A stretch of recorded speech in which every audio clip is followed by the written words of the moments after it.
So this is called the Teddy story. There's a story from many years ago that tells of an elementary teacher whose name was Mrs.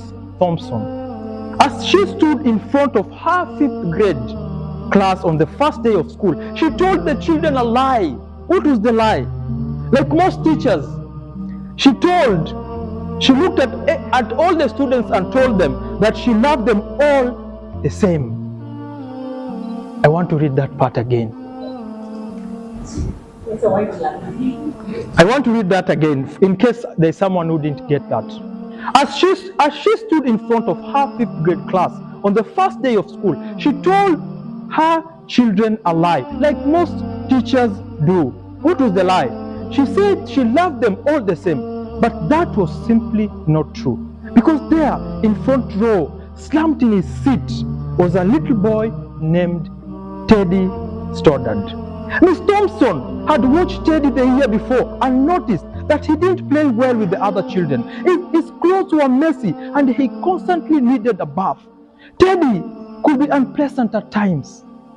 It got to the point where Miss Thompson will take delight in marking his papers with a broad red pen, bold X, and finally putting a big F on the top of the papers. At the school where Miss Thompson taught, she was required to review each child's past records. She put Teddy's off until last. When she finally reviewed his file, she was in for a surprise. Teddy's 1st grade teacher wrote, "Teddy is a bright child with a ready laugh. He does his work neatly and has good manners. He's a joy to be around." His 2nd grade teacher wrote, "Teddy is an excellent student and well liked by his classmates. But he's troubled because his mother has a terminal illness and life at home must be a struggle." His 3rd grade teacher wrote, "His mother's death has been hard on him. He tries to do his best, but his father doesn't show much interest. His home life well soon will affect him if steps aren't taken."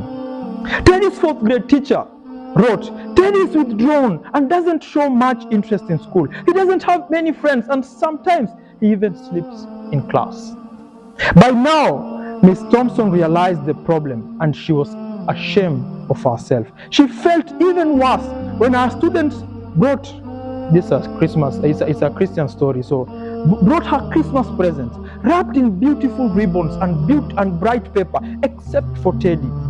His present was a clumsily wrapped in heavy brown paper that he got from a grocery bag. Miss Thompson took pains to open it in the middle of the other presents. Some of the children started to laugh when she found a rhinestone bracelet with some of the stones missing and a bottle that was 1/4 full of perfume.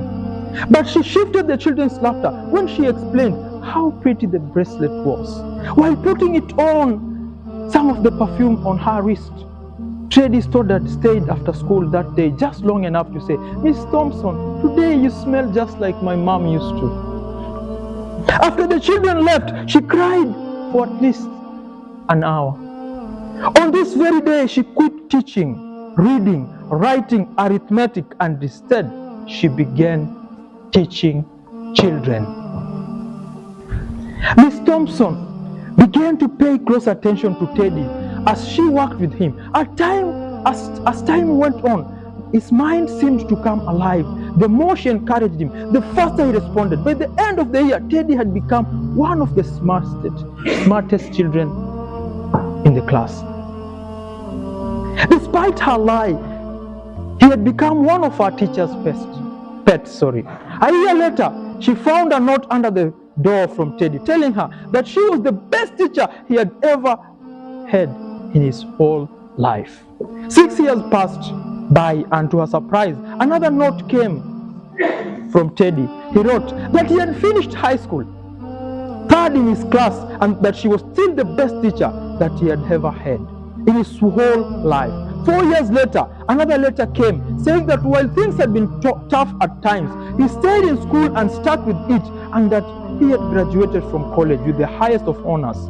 He assured Miss Thompson that she was still the very best and favorite teacher he had ever had in his whole life. 4 more years passed by, and yet another letter came. This time he explained that after he got his bachelor's degree, he had decided to go a little further again, assuring her that she was still her favorite teacher. And he ever had, the letter was signed Theodore Stoddard, MD. The story doesn't end there. There was one final letter that spring. Teddy said that he had met this girl and that he was going to be married. He explained that his father had died a couple of years ago, and he was wondering if Miss Thompson might agree to sit in the place at his wedding. That was usually reserved for the mother of the groom. Of course, Miss Thompson did. She wore the bracelet with the several rhinestones missing. She also made sure she was wearing the perfume that Teddy remembered his mother wearing on the last day. After the wedding, they hugged each other as Dr. Teddy Stoddard whispered in Miss Thompson here, "Thank you so much for making me feel important and showing me that I could make a difference."